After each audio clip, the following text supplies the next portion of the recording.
আসসালামু আলাইকুম। কেমন আছো সবাই? আজকের ভ্লগটা আমি সকাল, সকাল শুরু করলাম।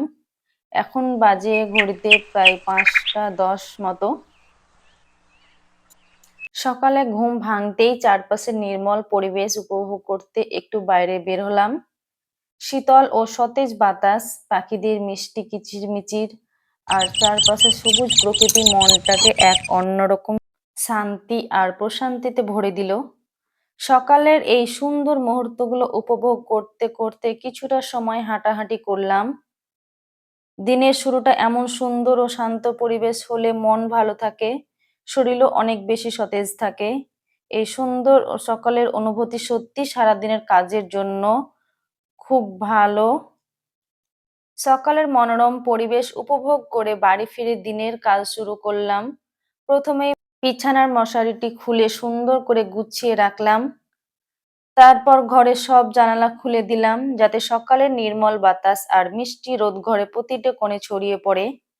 কিছুক্ষণ জানালা খোলা রাখতেই পুরো ঘরটা অনেক বেশি সতেজ, উজ্জ্বল আর প্রাণবন্ত হতে শুরু করলো। এরপর বিছানার পুরনো বেডশিট খুলে নিলাম এবং বেডশিটটি ভালোভাবে ঝেড়ে এবং একটি পরিষ্কার, সুন্দর ও নতুন বেডশিট খুব যত্ন করে বিছিয়ে দিলাম। বেডশিটের চারিপাশ ঠিকঠাক করে গুছিয়ে দেওয়ার পর বিছানাটা একেবারে নতুনের মতো সুন্দর লাগছিল। ছোট ছোট এই কাজগুলো করতেই পুরো ঘরের পরিবেশ অনেক বেশি পরিপাটি, পরিষ্কার আর আরামদায়ক হয়ে গেল। আমার কাছে ঘর পরিষ্কার ও গুছানো শুধু একটি দৈনন্দিন কাজ নয়, বরং নিজের বাড়িকে সুন্দর ও আরামদায়ক রাখার একটি ভালো অভ্যাস। পরিষ্কার পরিচ্ছন্ন ঘরে থাকলে মনও অনেক ভালো থাকে, কাজ করার উৎসাহ বাড়ে এবং সারাদিন এক ধরনের প্রশান্তি অনুভব হয়। এরপর একে একে বাড়ির ২টি ঘর ভালোভাবে ঝাড়ু দিলাম। বিছানার নিচে কোণায় কোণায় জমে থাকা ধুলোবালি পরিষ্কার করে পুরো ঘরটা ঝকঝকে করে নিলাম। সংসারে একা থেকে বাচ্চা সামলানো, রান্না-বান্না, পুরো কাজ করা একটু আমার কাছে কষ্টদায়ক হয়ে ওঠে। সকালে উঠেই হাসব্যান্ডের জন্য সকালের খাবার, রুটি আর তারপরে আয়মানকে ঘুম থেকে উঠিয়ে ওকে রেডি করানো, পড়ানো, তারপরে ওর স্কুলের জন্য টিফিন বানানো সব একা হাতে আমাকে তৈরি করতে হয়। যেহেতু আমার ছেলেটা খুব চঞ্চলে, তাই আমি সকাল সকাল সবকিছু অত কাজ করতে পারি না। ওকে স্কুলে রেখে এসে আমি বাকি সংসারের যা যাবতীয় কাজ থাকে সেগুলো আমি করে ফেলি। আয়মান যতটুকু স্কুলে থাকে তার মধ্যেই আমি সব কাজগুলো কমপ্লিট করার চেষ্টা করি। যেহেতু ও স্কুল থেকে এসেই ওকে আবার দুপুরের খাওয়ানো, ঘুমানোর জন্য একটু আমাকে সময় দিতে হয়। আয়মানকে নিয়ে আমার বাড়ির কাজ করার খুব কঠিন হয়ে যায়। কারণ ও যতটা চঞ্চল তার থেকে কথাটা খুব বেশি বলে। যতক্ষণ ও জেগে থাকে বা যতক্ষণ আমার সাথে থাকে ততক্ষণ বকবক করেই যায়। ওর মুখ কোনো সময় চুপচাপ থাকে না। ও এত পরিমাণে কথা বলে সামনে থেকে কেউ না দেখলে হয়তো বিশ্বাসই করবে না। যাই হোক ঘরদোর পরিষ্কার করার কাজ শেষ করে রান্নার প্রস্তুতি শুরু করলাম। প্রথমে ফ্রিজ খুলে রান্নার জন্য প্রয়োজনীয় সবজি, মাছ আর অন্যান্য উপকরণ বের করে রাখলাম। আজকে আমার শরীরটা একটু খারাপ, তাই আমি বেশি কিছু রান্না করব না। আজকে হবে কাতলা মাছ আর তার সঙ্গে আমার ছেলের জন্য ডিম, কাঁকরোল ভাজা আর ডাল। এগুলোই আমি আজকে শর্টকাটে রান্না করব।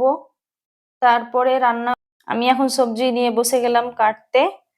কাঁকরোলটা আমি একটু সরু সরু করে কেটে নেব।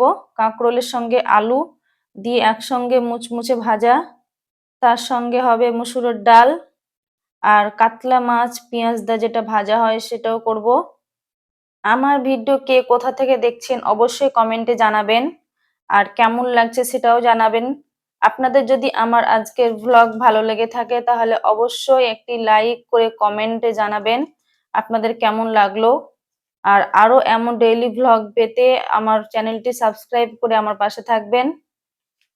আমি গ্যাসের উনুনে ভাতের জন্য জল বসিয়ে দিয়েছি। জলটা গরম হয়ে গেছে। আমি এখন চাল নিয়ে ভালোভাবে ধুয়ে পরিষ্কার করে নেব। তারপরে গরম জলে আমি চালটা দিয়ে দিব, তাহলে ভাতটা অনেকটা ঝরঝরে থাকবে। আর এইদিকে আমি এখন কাঁকরোল আর আলুটা ভালোভাবে ধুয়ে পরিষ্কার করে নিচ্ছি। পরিষ্কার করা হয়ে গেলে একটু জলটা ঝরার জন্য রেখে দিলাম। তারপরে কড়াইয়ে বসিয়ে আমি এখন সব মসলা একে একে দিয়ে দিলাম। দিয়ে আমি এখন কিছুক্ষণের জন্য ঢাকা রেখে দেব, যেন তাড়াতাড়ি সিদ্ধ হয়ে যায়। কাঁকরোল খেতে কাকে ভালো লাগে আর কাকে ভালো লাগে না সেটা অবশ্যই কমেন্টে জানাবা। আমার একটা খুব প্রিয় না, আমাকে খুব একটা খেতে ভালো লাগে না। কিন্তু আমার হাসব্যান্ড প্রতিদিন সবজি যদি বাজার করতে যায় তাহলে কাঁকরোলটা ব্যাগে থাকবেই। ও প্রতিদিনই কাঁকরোল নিয়ে আসে। এদিকে আমি এখন লবণ শেষ হয়ে গেছে তাই প্যাকেট থেকে এখন লবণটা ঢেলে নিচ্ছি। একটা সংসারে যে কতগুলো কাজ থাকে, যে করে সেই জানে। সবাই হয়তো ভাবে যে ভিডিও শুট করছে তাহলে কাজ করছে কখন। আমি এখন কাতলা মাছ আর ডিমের জন্য পেঁয়াজ কেটে নেব। কাতলা মাছটা আজকে আমি ঝোল করব না, যেহেতু আমি মসুর ডাল রান্না করব তাই পেঁয়াজ দিয়ে কষে ভালোভাবে রান্না করব। আজকের ওয়েদারটা খুব ভালো লাগছে, বাইরে হালকা হালকা বৃষ্টি হচ্ছে। আর এইদিকে আমি রান্না করছি, রান্না প্রায় কমপ্লিট হয়ে গেছে। এখন আমি আয়মানকে স্কুল থেকে নিয়ে আসতে যাচ্ছি।